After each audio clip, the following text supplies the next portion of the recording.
Yeah. So price versus cost is a pretty cool concept, and it really boils down to, when you're looking at say three different quotes. If I'm a restaurant owner and I need a new sign, right? Actually, then when you step into a direct barter scenario versus the multi-directional side, and then we'll bring the multi-directional after. Okay, good idea. So we'll talk about one-on-one bartering, or in the corporate world called contra.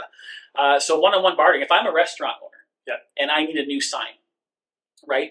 I'm gonna go and get 2 or 3 quotes in the marketplace. Let's say I've got 3 quotes now sitting in front of me. I've done my due diligence. I've compared apples to apples. I'm at the point where I'm actually going to make a buying decision on which sign company I'm going to. And you might have gone with 5 quotes. These are the 3 that you actually go to. I would trust these people to do my sign. Exactly. That's everyone you've talked to. It's these are the 3 I like. I boiled it down to the top 3. Any one of them, based on it is equal based on their value they can deliver, the timing, the capability, that sort of thing. So I'm down to my last 3.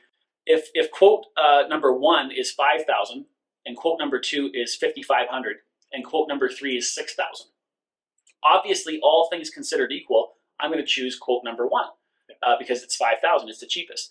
But I decide to kind of get smart and want to incorporate some organized bartering, some one-on-one. Just a one-on-one. Oh, the one-on-one. Yeah, we're talking about one-on-one. Yeah. I want to incorporate one-on-one bartering, and so what I do is I call up each of the 3 sign companies, and I try and get the owner of the sign company to take a certain portion off the bill in barter, like gift cards. Barter gift cards, like gift cards to my restaurant, and quote number 1 decides that they don't want to take any gift cards directly from a restaurant, and quote number 2 decides they'll take $500 in gift cards off the 5,500. So I'd be cutting them a check for 5,000 and 500 in gift cards. But the third sign company just happens to want to host a company staff party, and so they decide they're going to take 3,000 of the 6,000 in my own gift cards. So now I have to be like doing some math and just a quick little calculation here, because I recognize that all of my fixed overhead to run my restaurant is in place. If I can actually purchase this sign with 3,000 of my hard-earned Canadian dollars cash and 3,000 of my own gift cards, my own currency, and pay for that sign, well, when those gift cards are redeemed back in my restaurant, we call that reciprocity. That's the barter system. First of all, it's generating $3,000 in brand new business, unsolicited business. Secondly, there's going to be overspend when those gift cards come back. Thirdly, I'm getting a number of new people in my restaurant that are going to maybe take a photo or post it on Instagram and talk about their experience with the party that they were attending. These days it might be more 3 people taking takeout, but it's still good. Or takeout, yeah. This was a party. This is a party coming in from the thing. So now I've got all these new people in my restaurant, and it's at my wholesale cost of food. Because I'm going to actually fit that barter deal in where I've got the empty space and capacity in my restaurant, right? And so therefore, I'm able to buy that sign for $3,000 in Canadian dollars and $3,000 of my wholesale food and beverage costs. So $3,000 is my menu price, but my wholesale food and beverage cost on that is only about 35%. So just over $1,000 in actual hard cost. So that's the that's why a business would want to do a contra or a barter deal, because it's forcing the vendor that they're looking to deal with to actually reciprocate and also do business with them. It's creating new unsolicited business exposure, and it's all at my wholesale cost of goods. And then there's also the benefit of obviously those individuals that came through that party might come back and actually spend with their credit card. And then I think the next part to kind of touch on there is sort of the reality that it's not often easy to find those direct deals that work. So I think it's kind of where the multi-directional concept came from in the first place. Maybe you can touch on that, sort of how we moved from let's work on a direct barter deal to let's kind of work in a multi-directional facet. Well, that's the thing, right? It's actually called the coincidence of wants. So for that deal to line up, I had to kind of get a little bit lucky, right? I had to actually stumble across a sign company that also wanted my services at the same time and at the same value. And enough of your services, right? Because in your example was your second person wanted $500 of the service. Well, that's great, and that helps a bit, but it doesn't help as much as the person who wants. Who's willing to take 3,000 or even potentially the whole 6. Correct. So organized bartering has developed to solve the problem of the coincidence of wants, right? This whole idea of and the whole notion of actual how business was invented, which is the one-on-one bartering is basically how commerce started. And so to get around that, organized bartering systems have created now platforms that allow businesses to join their system, establish an account number. They can now offer up their spare capacity onto the system. Now, we all know that cash is still king.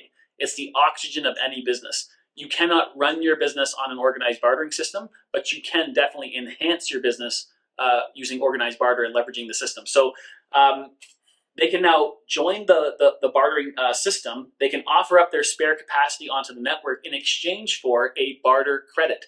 Now, one barter credit equals $1 for valuation, accounting, and tax purposes, which we'll get to in a little bit.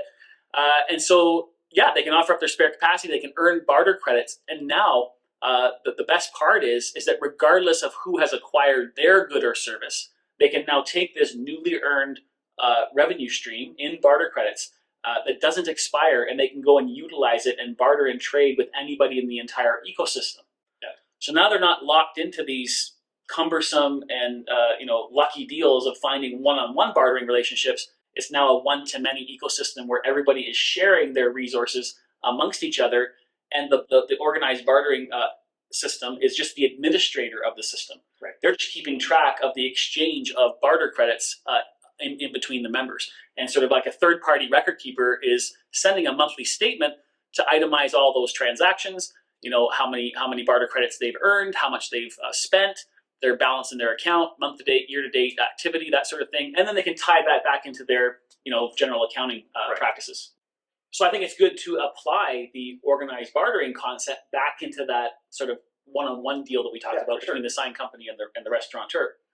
And so now, by the restaurant being able to join an organized bartering system and connect with his barter coach, right? The first thing we're going to do, like I already talked about, was to start to advertise those restaurant gift cards out to the system, because we got to accumulate $4,000, $5,000, $6,000 worth of barter credits for the restaurant. So that's step one. The restaurant joins the barter system.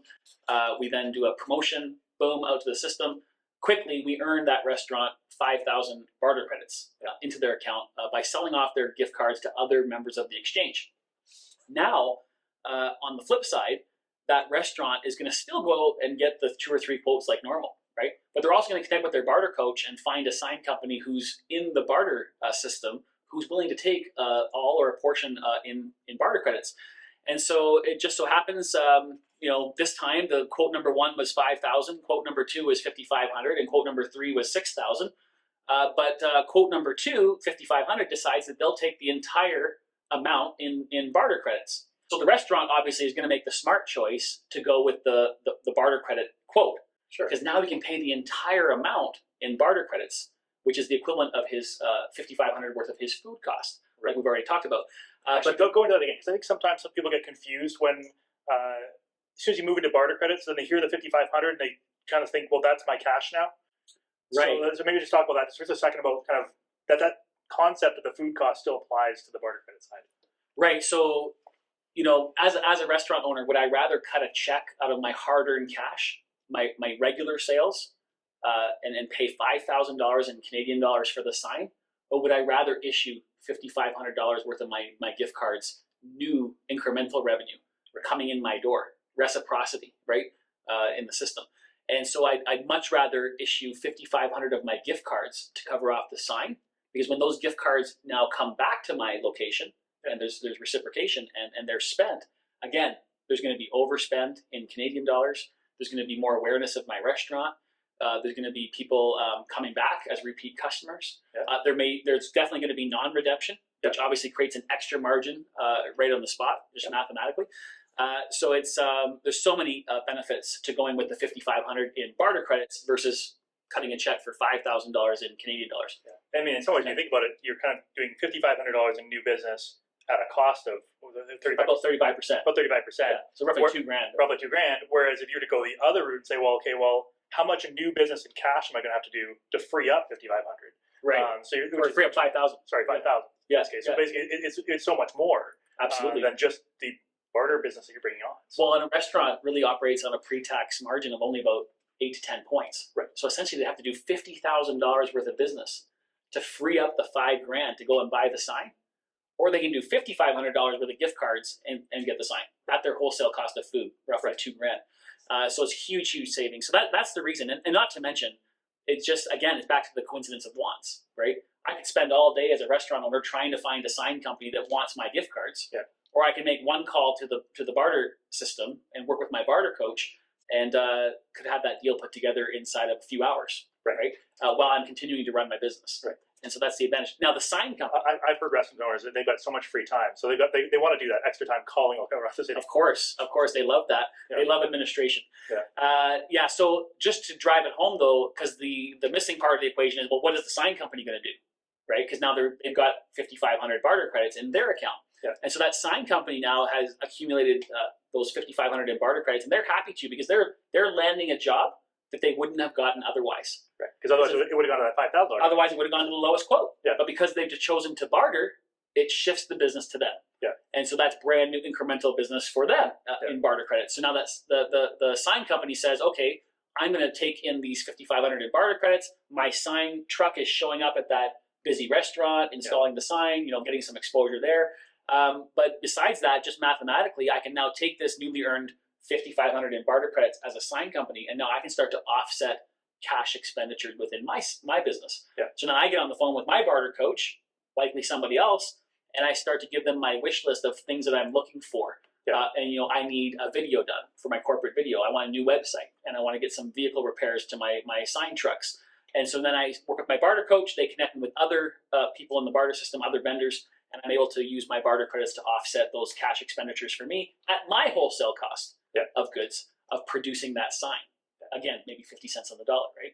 And one of the things I love about barter, so in this example, we kind of talked about it as if this person was going to be spending the cash anyway. Like basically, that we're just kind of shifting the deal between one vendor or another vendor. What I love is it actually oftentimes creates a deal that wouldn't have happened at all. So it isn't that the restaurant had 5,000 sitting around there waiting to pay for a sign. They might have been looking at the sign going, I need a new sign. What do I do? Right. And so basically by introducing barter into the concept, all of a sudden we're bringing them that new business that they can actually afford to do the sign. And now that the sign company's taken on that, and it's now able to do, maybe they weren't going to have the budget to do a video. Maybe they weren't going to have the budget to do advertising or other things they were looking to do. And by bartering, we've created that avenue that they can all do those things, and that velocity can now happen in the economy that was not going to happen at all. So it isn't even just about shifting between this vendor or that vendor, which is great from a competitive advantage standpoint for someone who participates. But it's actually creating more in the economy as a whole. 100%. There are absolutely, I would say, at least half of the transactions that we put together in our bartering ecosystem are transactions that likely would not have happened otherwise. Right. So by being able to fill that spare capacity that we've already talked about with barter credits at my wholesale cost of goods, essentially it's creating a budget for me to do things that I might not have been able to afford to do. Likely I wouldn't have. Or if I choose to just replace costs, I'm now saving and adding to my bottom line. Right? I'm boosting my bottom line. But definitely lots of businesses are able to do more because they're able to leverage barter credits to cover the cost versus actually cutting a check out of their hard-earned cash, which, to your point, does accelerate the economy and creates more business.